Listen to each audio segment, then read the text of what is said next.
ଦେଖନ୍ତୁ ବର୍ତ୍ତମାନ ପାଣ୍ଡା ଆସିଲା।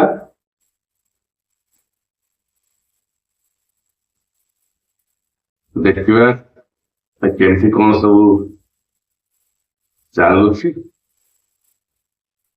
ମସ୍ତ ହେଇଛି ପୁରା ନା, ପୁରା ସିଲିକନ ମେଟେରିଆଲ ଆଉ ମସ୍ତ ଲାଗୁଛି ପୁରା, ବହୁତ ବୋବାଲ ହେଇଛି ପାଣ୍ଡା।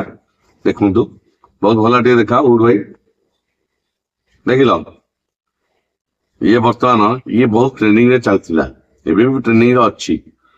ଦେଖନ୍ତୁ আর এই ପଛପଟେ ଗୋଟେ ସୁଇଚ ଅଛି ଦେଖନ୍ତୁ। ତ ଏଇ ବ୍ୟାକ୍ ଯୋଉ ବ୍ୟାକ୍ ସାଇଡ୍ ଯୋଉ ସୁଇଚଟା ଅଛି ଆମେ ତାକୁ ଅନ୍ କରିଦେଲେ ଦେଖନ୍ତୁ ଲାଇଟିଂ ହେଇଗଲା।